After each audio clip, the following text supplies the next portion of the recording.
What's the lemon thing mentioned on Discord? Okay, you know what? I'm gonna get into it. I'm gonna get into it right now, okay? We'll get into that story right now. All right, here we go. Boom. So this is it right here. We've got the post over here by Yeet, and this is the one of the biggest stories right now. I just woke up into this again, so I'm just looking at this. Not really for the first time. I did look at it a little bit when I woke up, but anyway, here's the story. Eurogamer gives Arc Raiders 2 out of 5 stars. Okay, 2 out of 5 stars. And let's actually look into it, okay? Let's see why. Why? Oh, wait, I can't. Wow, I'm an idiot. I tried to click this link. It's not a link. It's a screenshot. Why did they give it that? Let's go look at their original post here. Eurogamer. All right, here. Let's look at it. So why did it get 2 stars, by the way? 2 stars out of 5. And like, by the way, I mean, I'm sure the stats are here somewhere. Right there. Look at the stats here. 2 out of 5 stars, 316,000 people playing 36 minutes ago. Almost 500,000 peak playing the game. This is the 24-hour peak, by the way. Right? So what is... So anyway, let's find out why they didn't like it. All right, so we'll go ahead and look into it. This is reviews by Rick Lane, contributor. Rich PvE combat and unusually friendly community make Arc Raiders a more approachable extraction shooter than most, but Embark Studios' continued use of AI is a black mark against its reputation. What? What? Okay, anyway. It's notoriously about humans battling to death over scraps of a blasted earth ruled by robots, but really about risking your virtual life for some apricots. I have an apricot. To satisfy the world's most demanding chicken.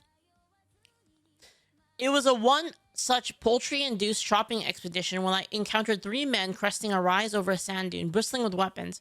Outnumbered and exposed, I resigned myself to death. Wait, you can't... Wait, you don't fight against 3... Hold on, chat. You don't fight against 3 people with 1 person. If you go in solo, you only play against other solos. 3 solos that teamed up? Oh, they didn't fight him. Okay. Let's keep reading. Outnumbered and exposed, I resigned myself to death. Yet the response was not hailable. Okay, they were looking for lemons, but the American mumble of "Hey, dude," that immediately deflated the tension. As the trio trudged by, the rearmost of them jovially added, "We're looking for lemons." Okay, this is believable. We're looking for lemons. Another fruit craved by our mutual foul master. Yeah. Okay, fair enough. They were looking for lemons. Fair enough. And this is where the lemon thing is from. I'll explain it later. It actually ties in with the AI and everything. We'll tell you about it. Such encounters are at the heart of what has made Arc Raiders the biggest game of the autumn, a cultural phenomenon defined by its phenomenal culture. It's not just the culture. That's ridiculous. Like, the gameplay is actually incredibly solid. The game plays well. The design is good. The guns feel good. Everything feels good about the game. That's why it does really well. The movement feels right. The game is tuned very well. It's tuned very well. The AI feels threatening. The world feels immersive. Like, there's so much about it that to really say that it's because of the community is kind of weird. In this ruined world where everyone is out to smash and grab whatever they can, you will regularly witness organic displays of de-escalation, armistice, and even jolly cooperation. This is true, though. This is true. But this does happen in other games that also have voice features as well. And I mean, there will be people that betray you as well. I mean, it is kind of the experience of playing these kind of games. Arc Raiders is not the first game to do this. Displays of human decency have been the feature of survivalist shooters since DayZ, but it is the first in a long time to bring our better angels to the fore, and it's perhaps a game where such behavior is most prevalent. Indeed, Arc Raiders has reached a point where friendly players have begun shaming hostile players for having the audacity to play the game as designed, which is remarkable if misguided. Well, I mean, that's kind of weird. Like, people can play however they want. They want to play like I shoot everyone on sight, then that's fine. They want to play like friendly, that's fine too. How did this happen? Some of it may be ascribed to chance, but with Embark Studios possibly benefiting from the broader shift towards cooperative games in the last few years. There's also a degree of relativity, with solo players tending to be friendlier than groups. That is true. That is true. But it's also inescapably part of Arc Raiders' design, is it?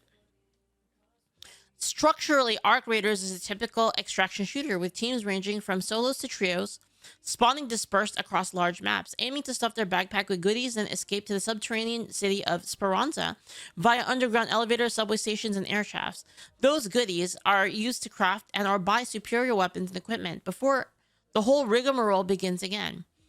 Throughout your half-hour bouts on the surface, the air thrums with a potential for violence. This is partly due to the presence of other players, but it's primarily from the titular arcs, the robots. These robots come in various shapes and sizes, ranging from gun-toting drones to colossal mechanical spiders. They are all dangerous, with even the smallest capable of killing careless raiders in a matter of seconds. They are also quite brilliantly designed, both individually and collectively. True. This is very true. Honestly, I don't even disagree with most of this so far. The wasps and the hornets the bulk of the arc forces fly in the face of received wisdom that floating enemies are not fun to fight. Their deceptive durability, carefully telegraphed attacks, and tendency to spin out of control when shot makes each encounter a thrillingly deadly dance. One thing that's interesting about the design of the flyers in this game is that it is true that flyers are one of the most annoying enemies to fight. The reason why is because now you're dealing with an extra axis of aim. So when it comes to when you're aiming in like most games, almost all of your aim is horizontal plane if you have proper crosshair placement. And like as you play like shooting it, you start to learn that like it's really just a horizontal thing. It's not a vertical thing, right? Now, when you add a vertical thing, it throws everything off. It makes it significantly harder to aim, right? And not only that, these things are also they move kind of weird too, which makes it, they're really squirrely when they move, which makes it kind of hard to hit too, right? However, the brilliance of it is they actually line their shots up before they hit you. So they actually kind of like come at you. So it gives you like right before they attack is like the best time to hit them. And then when you hit them, because they're flying, it actually knocks their aim off. Like they actually kind of spin when they get hit. So when you concuss them enough, they actually will miss you. So it actually feels incredibly fair to fight them a lot of the time because you can just kind of mess with their ability to fly and aim,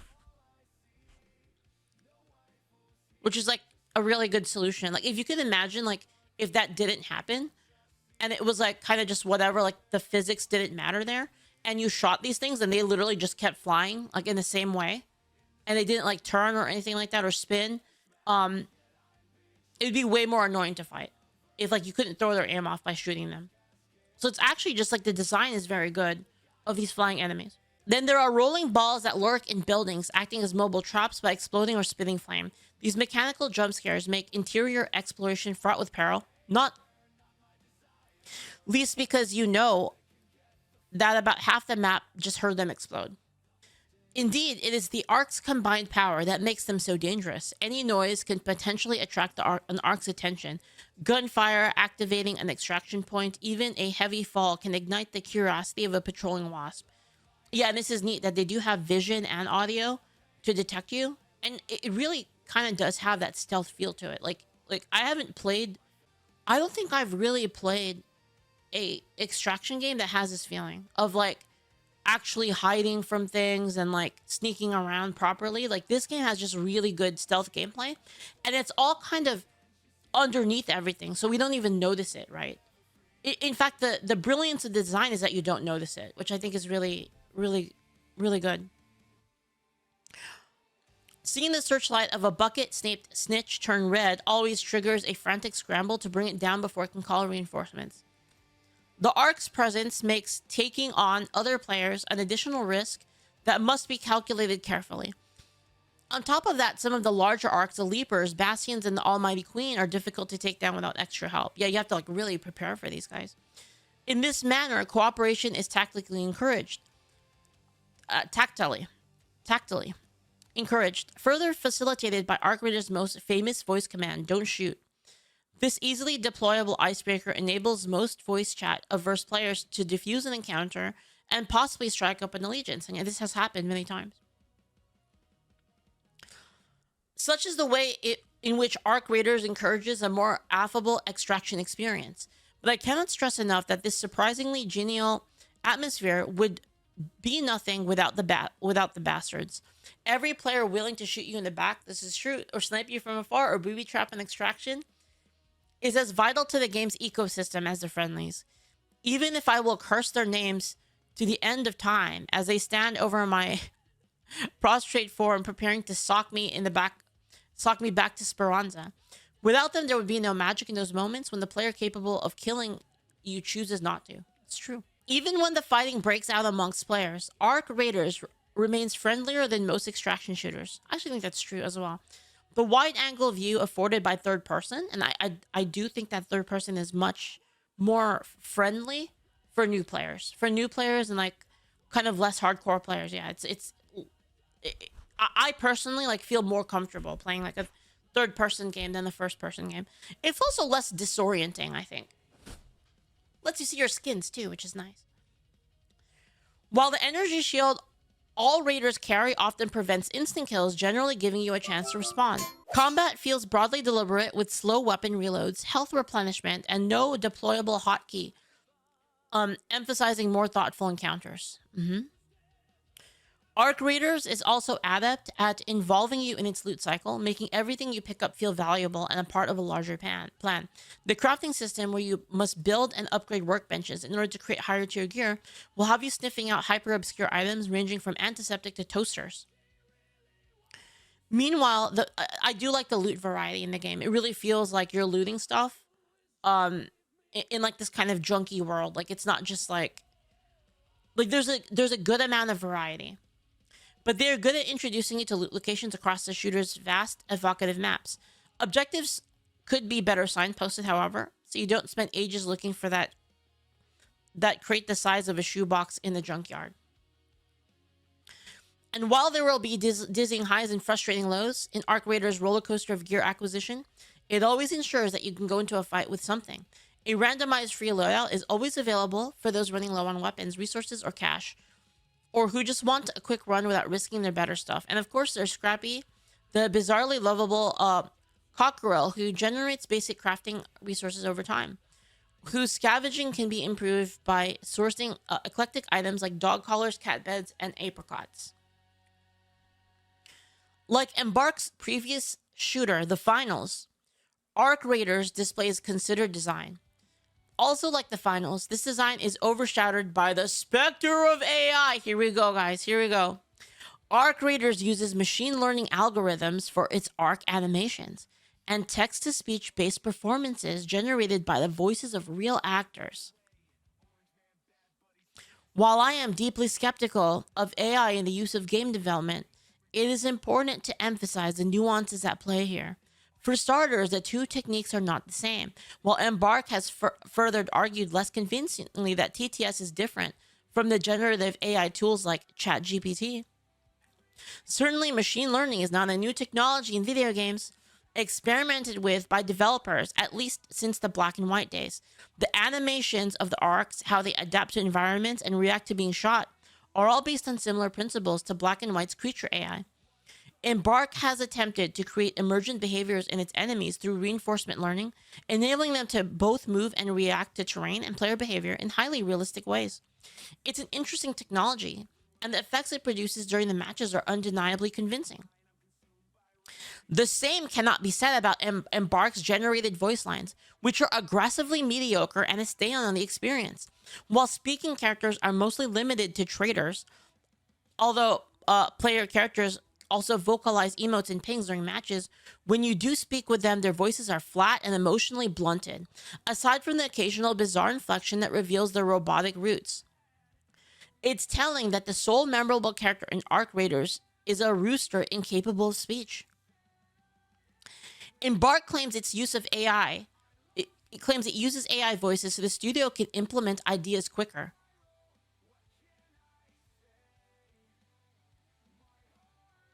Remember what I said about how AI has great utility value? Yeah. You can implement stuff very fast with AI, and that's the good thing about it. creating a new voice lines in hours rather than having to go through the longer process of manual re-recording and rehiring actors. But NPC voices are not central to the experience, so I don't think this argument holds water.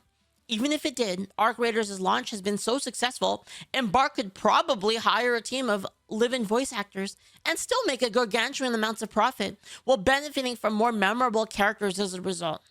At the same time, is Embark's use of AI voices sufficient to compromise the game, given that they're only a small part of the experience? I've mulled about this for a while, and the more I thought about it, the angrier I became.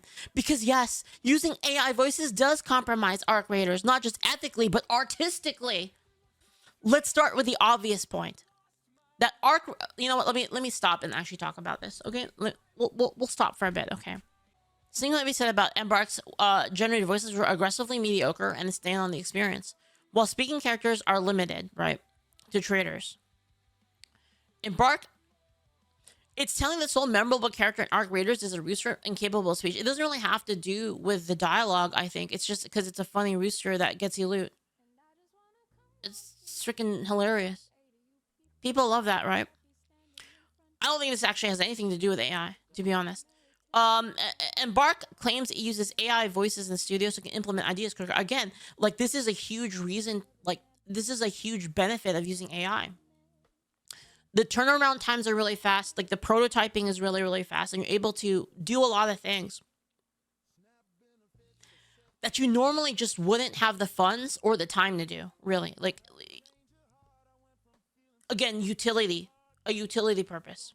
Let's see, the Arc Raiders launch has been... So we have this argument here. So even if Arc Raiders launch has been so successful, Embark could probably hire a team of live-in voice actors. So what does this have to do with anything? Like, who cares about this? So what if you're an indie? What if you're an indie developer and that you still want these benefits? So like, if you don't, just because you don't have the money, so what, you're only allowed to have a good review if you have money? Like, this doesn't make any... What does this have to do with anything? How much money they have doesn't matter. It doesn't change the equation, basically, of whether or not it's good or not. Now, at this time, it's Embark's use of AI sufficient to compromise the game, given they're only a small part of the experience. And then now they're going into it's an ethical. Using AI does compromise Arc Raiders, not just ethically but artistically too. So what is their ethical argument, right? The ethical argument that has been used time and time again against AI, and I don't know if that, to be fair, I don't know if that's this person's perspective.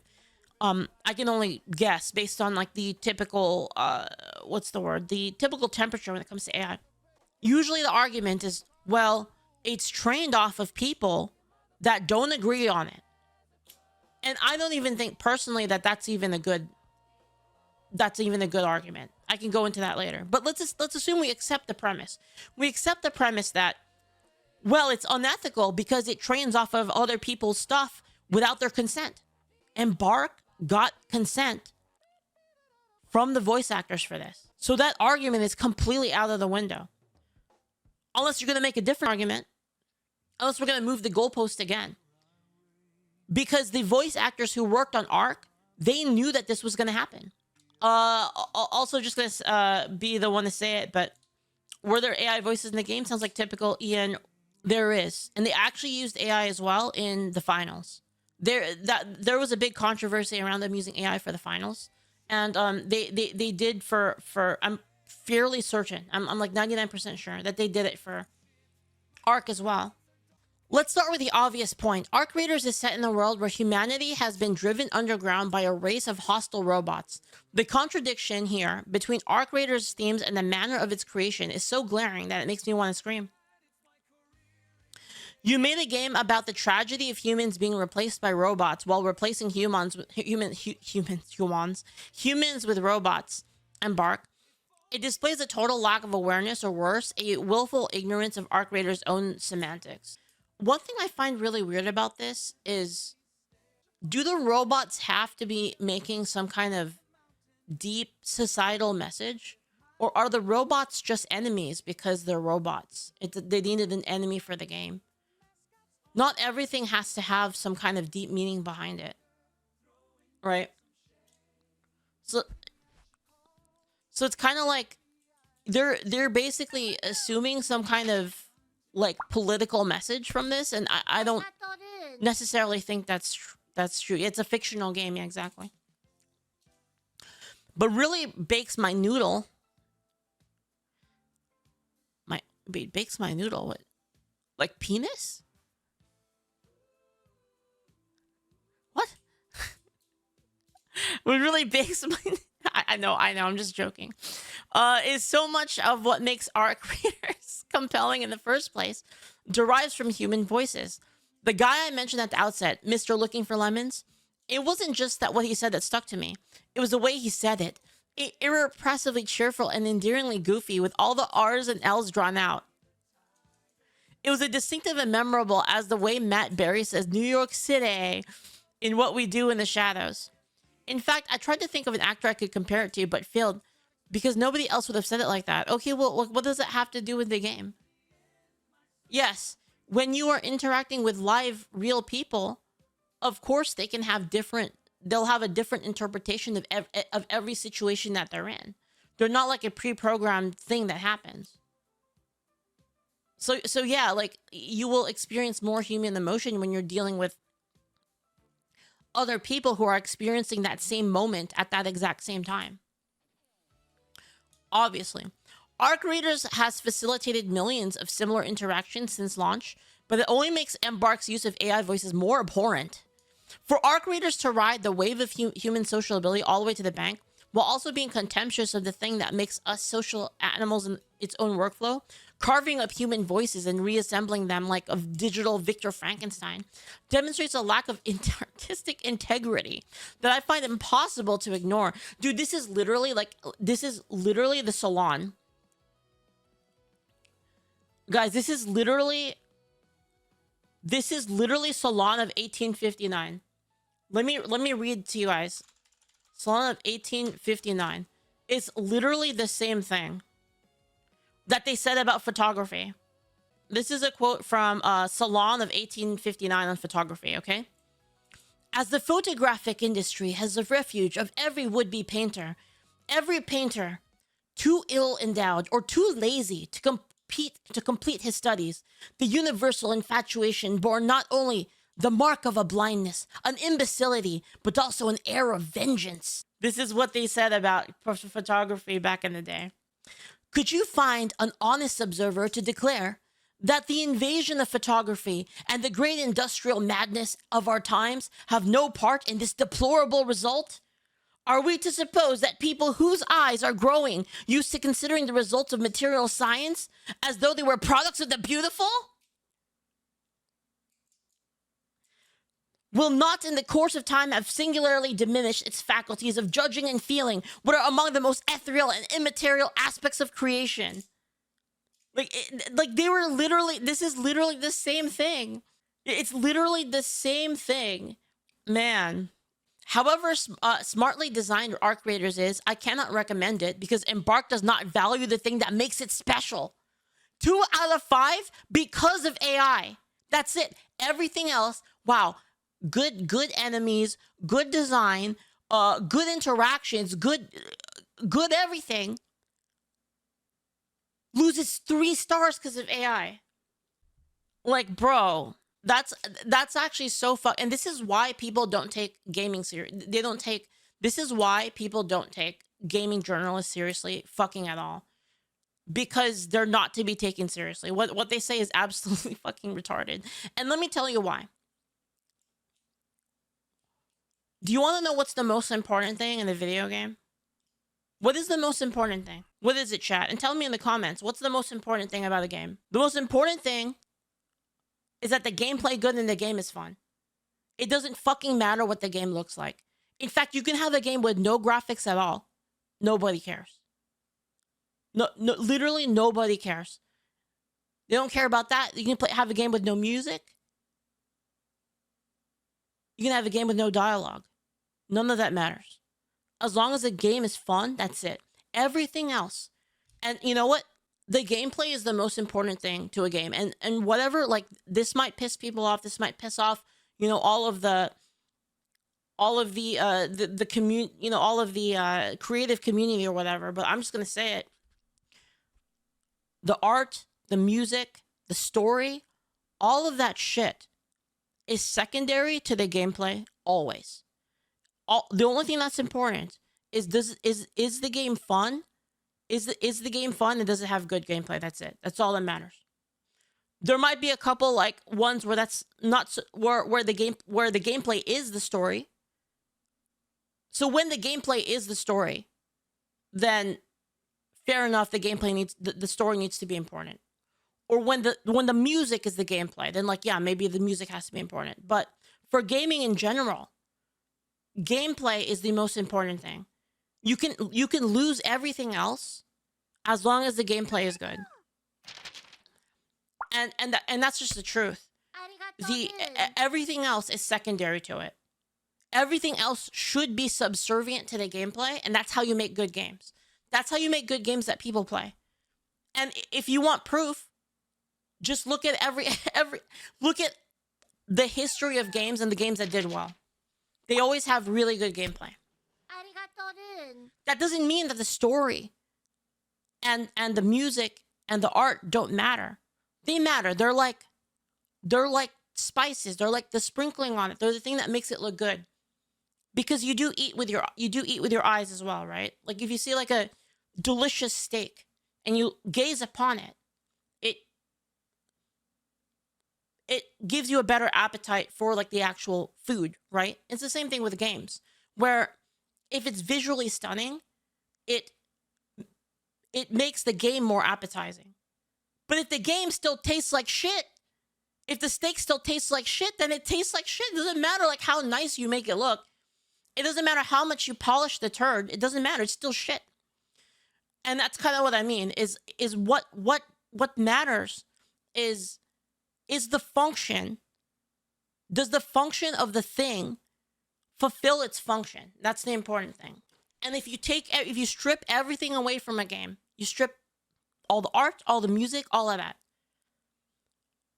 Does the game function as a thing that is fun? And that's all that matters. And again, like you can prove this by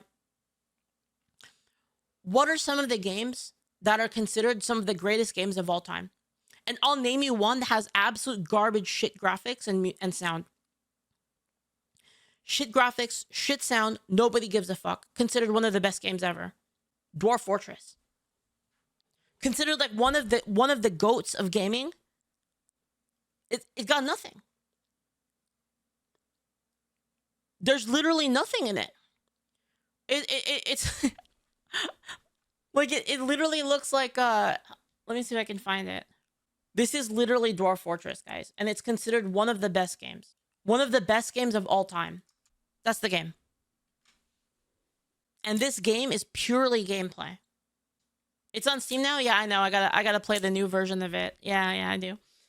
But what I mean is there are plenty of games like this that do really, really well. And they're not really graphical masterpieces. Graphical masterpieces. They're not literal masterpieces. They're not musical masterpieces. The gameplay is all that matters. The only time that the visuals matter and that the music matters in terms of not being just a nice thing to have, right? It's always a nice thing to have. It matters in the sense that it amplifies. It amplifies.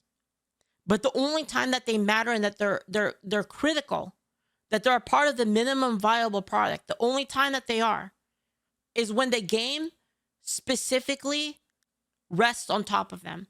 Again, like visual novels, music games, things like that. Then like it kind of matters a little bit, right? But for most games, it doesn't matter. So like it's ridiculous to me that you would give a game with impeccable gameplay a 2 out of 5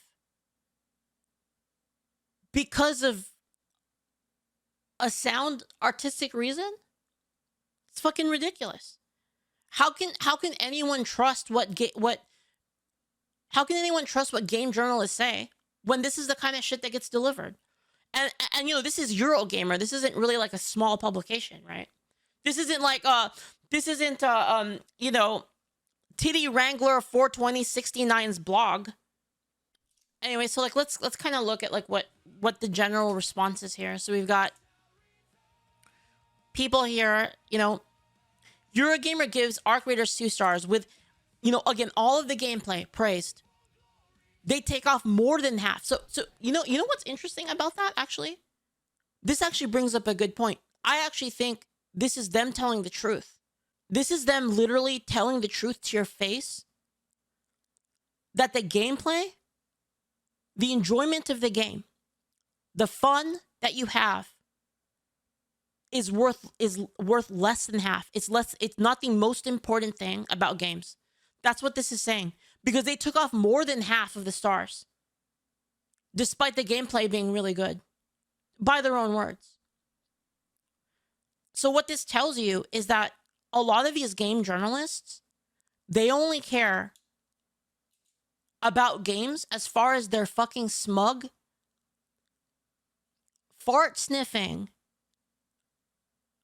holding art to an insane pedestal. That's what this is. That's literally what it is. They're telling you to your face that they don't actually care about games. And just like, I want you guys to remember this, like in the future, when you read some shit from some game journalists, you know that this is the case. They don't actually care about the game. The game is less than half of the importance of the game for them. For them, it's about message. It's about message and whatever wine sipping, artistic smuggery that they have. That's what it's about. I mean, it's fair to say it's a valid opinion criticism. Yeah, and I think that would be fair. But the weight of it is that it offsets the entire average to a 2-star is beyond ridiculous. And I believe that, didn't the bald man reply to this? Didn't the Lord Bald Wizard? And here we go. We've got Asmin here. It will be a wonderful day when I get to farm your company because they do layoffs. You know what's coming and everyone knows it, and you're going home soon.